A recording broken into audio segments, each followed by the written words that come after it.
November 11th, 2011. 11/11/11. I'm sure many gamers around my age and older will remember this date pretty damn well. The 11th of November 2011 saw the release of the massively hyped Elder Scrolls V Skyrim. And that is what most people will remember that date for. But for me, I remember it as the day I built my first gaming PC. I bought some secondhand computer parts from a dude at school, and he helped me put it all together just in time to play Skyrim. At the time, all I had was this shitty little HP laptop, and while I did manage to play games like Knights of the Old Republic, World of Warcraft, and Fable the Lost Chapters, I played them at the lowest possible settings, so there was no way that my little crap top could handle the massive open world of Skyrim. But I'd put dozens of hours into Oblivion on my friend's PC, sneaking around as a sexy blue elf, so I knew I had to have a computer of my own to truly experience the next chapter in what was going to be the most epic role-playing world I had ever experienced. And for me, Skyrim lived up to the hype. Besides playing World of Warcraft pretty casually since the Burning Crusade, I had never been a serious gamer, but the hundreds of hours that I put into Skyrim definitely sent me over the edge. Now, around the time Skyrim launched, I caught wind of a little game called Star Wars: The Old Republic.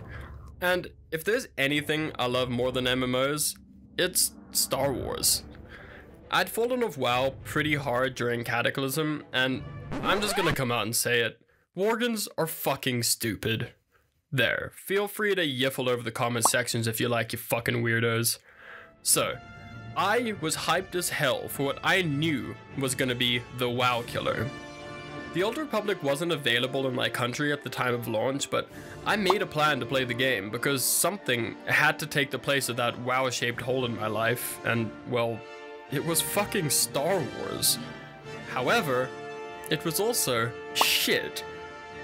I'm sorry, but to this day, I still don't understand how BioWare managed to take such a massive dump on one of my favorite game series of all time. So, there we were once again looking for the WoW killer. And it was around this time that I caught wind of Guild Wars 2, which was about a year out from release. Guild Wars 2 was hands down my most anticipated game ever. And you know what? Unlike the Old Republic, Guild Wars 2 was fucking great. I loved the action-focused combat, the sense of exploration, and how the game actually rewarded you for exploring. However, as the Living World episodes started coming out, I started to lose interest in the game. I realized that Guild Wars 2, like the Old Republic before it, wasn't the WoW killer we were all hoping for. WoW was still king, but on the horizon, there was a new challenger for the throne: Elder Scrolls Online. Now, this long-ass intro is just to give you an idea as to who I was as a gamer at the time and why I was so damn excited for the release of ESO. But sadly, with its release, I didn't find my forever game. It didn't make me want to never touch WoW, Guild Wars 2, or Star Wars: The Old Republic again. I still play those games to this day. Rather, I played ESO, I fucking hated it, and continued fucking hating it for 6 years. Until now. ESO was my gold standard for bad MMOs for half a decade, but the game has been iterated upon itself over the last few years, and now I've hopped into the base game and I gotta say it's pretty good. But is it worth your money in 2020?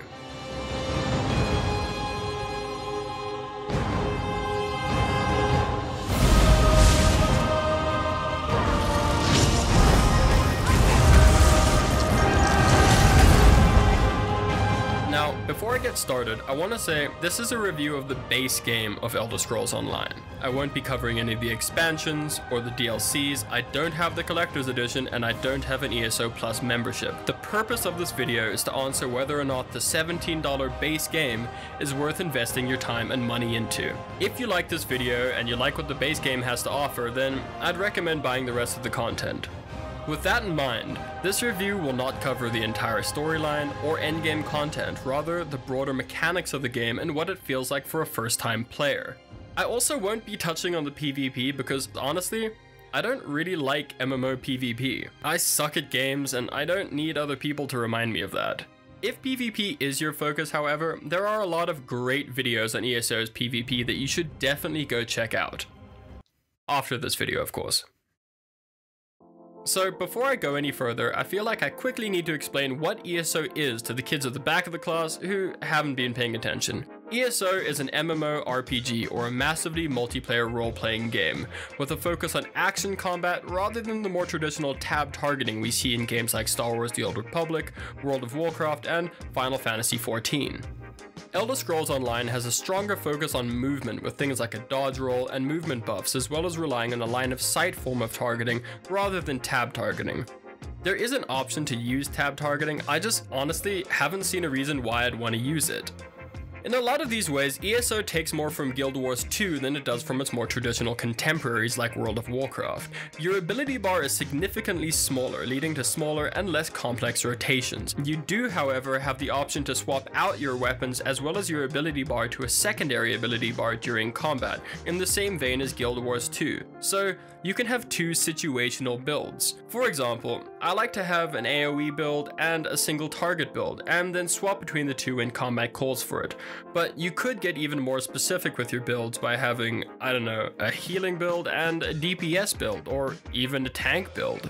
ESO lets you spend skill points that you gain from leveling, completing quests, finding sky shards, and much more to unlock any ability from any skill tree that you have available to you at any time, so long as you meet the level requirements. And almost everything has a skill tree attached to it, from weapon skills to armor skills to racial skills and even guild skills, so you could realistically take abilities from your heavy armor tree and the healing staff tree to make yourself into some kind of beautiful golden battle priest. Now, there are pros and cons to this style of ability acquisition. On the downside, it can seem a little overwhelming to new players who may not know what build they want to go for, or what they should be spending their skill points on. And if you don't get the abilities you need for your particular build early on, you're still going to have to level them up later in the game. This could force a newer player to grind out sky shards and quests for more skill points. On top of this, for your first few hours in the game, you're gaining so many levels and so many different skill trees in such quick succession that you can kinda struggle to keep track of what's what. On the upside, however, gaining skills this way leads to far more unique builds, and for the noobs who don't know what build they want to go for, they've added this really handy build guide which will give you a variety of viable, simple builds which you can choose from, and then the game will advise you on which skills you should be unlocking and when. This is great for players like me, who play World of Warcraft with icy veins open on my second monitor at all times. This can, however, be a bit tricky when you start considering crafting abilities, which you also have to unlock using your skill points. The key is in knowing when to upgrade your combat abilities and when to upgrade your crafting, and this is sadly something the build guide can't help you with. You can choose to ignore crafting, but I think it's pretty fun, if not a little bit frustrating for those of us who don't have an ESO Plus membership. More on that later.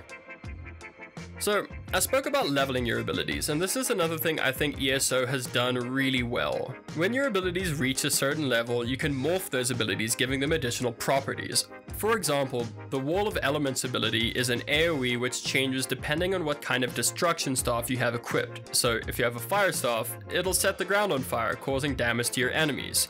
If you have a frost staff, your Wall of Elements will slow and potentially freeze your enemies in place. Once morphing your ability, however, you have the choice to make your AoE explode as the ability ends, or make the AoE larger and last longer. These two morphs can dramatically change how you use those abilities and how you use it in conjunction with other abilities, overall leading to even more build diversity.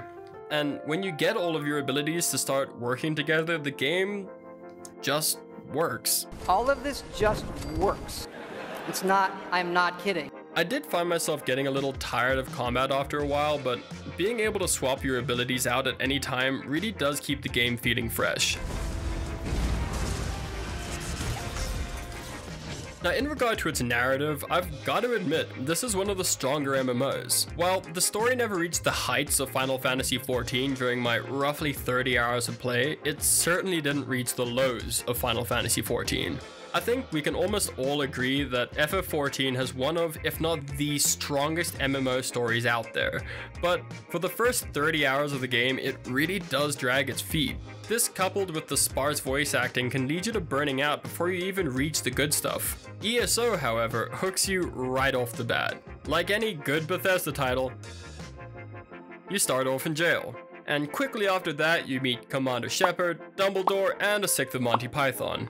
You're then thrown into an open world where, like any good open world Bethesda title, you can kinda do whatever you want. There is a main storyline which you can and probably should follow, as well as dozens, if not hundreds, of side quests, zone quests, and guild quests. I found the storyline for Auridon excellent. I loved the varied objectives, the fully voiced dialogue, the political intrigue, and Raz. I gotta say, we stan Raz, we stan Queen Aryen, and there is nothing you can say to convince me that they're not fucking. We've spoken about how the game plays, but how does it look and sound? Well, these are definitely some of ESO's stronger aspects. The sound design is great, from the sound of your abilities going off and swords clashing with armor, to environmental design like weather effects and Foley. The game sounds great, and its soundtrack complements the environments and gameplay perfectly. There have been moments where I just stopped what I was doing just to take in all the sights and sounds and just marvel at what ZeniMax have created here. Graphically, the game looks great, and it runs pretty damn well. To this day, I cannot play Guild Wars 2 at 60 FPS, despite having a fairly decent computer, while ESO, a game that released a year later, runs at a pretty consistent 60 FPS at 1080 with max graphics. The game also has extensive graphics settings, which you can tweak to your heart's or your graphics card's content. The environments are beautiful, and I love getting lost in them. The beauty of the environments entices exploration, and your exploration is generally rewarded with a pretty great questline. I've found myself multiple times wondering, what's that thing over there? Only to be led to a genuinely moving storyline that I would never have found if the environments didn't pique my interest. Now, not all of the graphics are great. While the character models for the most part look pretty good, I struggled to get my character to look exactly how I wanted her to look. And while my stupid man brain tried to crank that boob slider as high as I could, she always kinda looked like she was about to topple over. So I had to balance her curvaceousness with her ability to stand up straight. I also have a massive issue with several of the game's animations. For example, I really find it hard to believe that the animators have ever seen a real horse. And for some reason, my frames just tank every time I try to dismount. I think the worst part of the game's visual design is in its armor sets. They're okay, but I never once saw a higher level character that made me think, damn, I want to work hard at this game so I can look like them. A sense of visual progression is vital in an MMO, and the armor just doesn't look good enough to make me want to push for those endgame armor sets. I also think, by and large, the helmets in this game look pretty bad, but they did add the option to turn them off, which was a setting I really missed in Skyrim. Speaking of things missing in Skyrim, I think it's worth taking a look at some of the bigger differences between it and ESO. The first and probably most notable is that ESO doesn't run on the ancient creation engine, which was built off the groundworks of the even older Gamebryo engine. I remember an interview with the Fallout 76 dev fondly talking about how he found Morrowind code in the engine while working on the game. This was a major red flag for me, and well, we all know how that turned out. Oh my god! Take me home. The second pretty big difference between Elder Scrolls Online and Skyrim, which I guess I can't ignore anymore, is that Elder Scrolls Online is online. And even back in the beta for this game, I had the same question. Does this game need to be online? And honestly, I don't have the answer to that. I'm sure an ESO veteran can attest to the endgame relying on teamwork and strategy, and thus it should be multiplayer. But the base game, the game you could end up spending hundreds of hours on mostly by yourself before you even get to that endgame, does that need to be online? Well, I for one kinda wish it wasn't. This can be seen best in the game's delves and public dungeons. Delves are basically mini dungeons which are generally attached to a quest line. They normally involve you doing a few puzzles, killing a few groups of enemies, and eventually killing the boss at the end. In this regard, they're very similar to Skyrim's dungeons. However, delves aren't instanced, so you're gonna find other players in there with you. This can sometimes be a good thing when you and another player have the same goal and you end up sort of pseudo-grouping up to help each other get to the end. However, I find myself being disappointed in seeing other players in a delve far more often than not. You can find yourself in a situation where you walk into a delve only to find that there are no enemies around because someone just came through here a minute before and they haven't respawned. So it's just a casual stroll to the final objective. And other times, you'll be going along at a pretty comfortable pace only to be joined by another player who will then rush the final boss before they're expositing whatever story shit they're on about. There were so many times I just didn't know how a delve story concluded because some jackoff shoved a sword up the boss's ass mid-sentence. There is a similar issue with the dungeons. You have the classic holy trinity of DPS, healer, and tank, and as a 4-man group you make your way through some pretty forgettable locations and some pretty forgettable bosses. The issue is not with how forgettable the content is, but rather why it's so forgettable. Every group I join blasts through a dungeon so fast there is no way to even attempt to follow the storyline. You generally speak to an NPC at the beginning of a dungeon to set up whatever's at stakes in this particular instance. However, no group I've found so far gives anyone enough time to hear what they have to say. I honestly wish I could have gone through these dungeons with some NPC companions or just by myself. Besides a cursory "hi everyone" and a "thanks for the run," there was no communication in these dungeons, so why even have them? If there's no incentive to engage with your fellow player, why are they even there? Now, this is an issue that many MMOs suffer from in my opinion, but this may be the most egregious case of why the fuck is this an MMO-itis I've ever seen. Finally, I want to talk about the ways this game incentivizes you to spend more.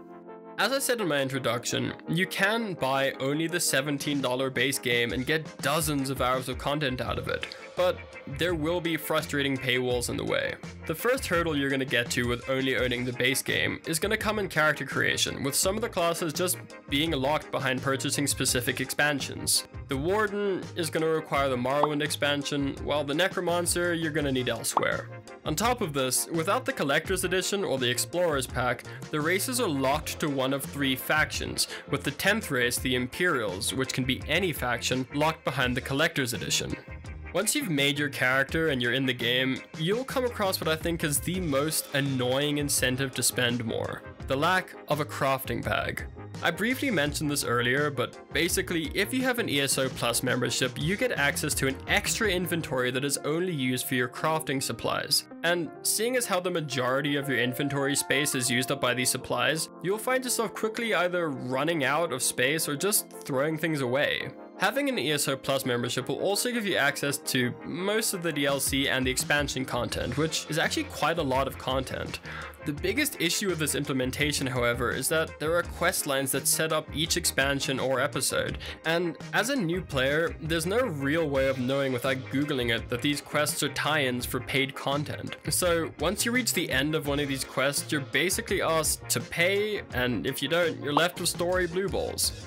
This was made even more infuriating by the fact that one of these tie-in quests is given to you by Lyris Titanborn, and you can get the quest before you save her from Cold Harbor. At the very least, do some basic story gating. Finally, the ESO Plus membership will give you a handful of the game's real money currency to spend every month on things like consumables, cosmetics, and quality of life changes to the game. I have a huge issue with games that have a subscription and an in-game shop, especially when it's a pay-to-play game with an upfront cost, but that's an entire video topic on its own. So, in conclusion, do I think ESO is a good game? Yeah, I do. It is a good game. Is it a good Elder Scrolls game? Well, yeah, it's not bad. Is it a good MMO? Well, look, it definitely has its moments, but at the end of the day, the game is somewhat middling. After finishing the entire Auradon questline and all the content in the zone, I don't feel the need to continue playing. I had fun, quite a lot of fun actually, and while I like most aspects of the game, the sum of its parts just doesn't make for a winning MMO formula. But with the base price of admission only being $17, if any part of this video caught your eye, then I'd definitely give the game a shot. And hey, let me know what you think of the base game of ESO. And to you veterans, maybe hang around in the comments and let us noobs know why we should buy the expansions or the membership. I, for one, will probably be waiting for it to go on deep sale before I pick this title up again. To the probably 3 people that are still here, wow, thank you so much for sticking around. Sorry about the poor audio quality. I recorded this like 3 times and I just didn't have it in me to do a 4th after I went and heard the audio back. Yeah, I've been wanting to make videos like this for a while now. I want to do videos where we talk about the cheapest versions of these long-running games and try to answer if their base price is worth it. So please leave some comments with what cheapskate reviews you'd like to see from me. It's also pretty rough times for everyone at the moment, so we may not have as much money to spend on our hobbies as we used to, so I would like to help people make more informed purchases. So with that in mind, please like, comment, subscribe, all that cool YouTube stuff, and if you really want, you can hit that bell thingy. But yeah, I'll check you guys in the next one. Cheers.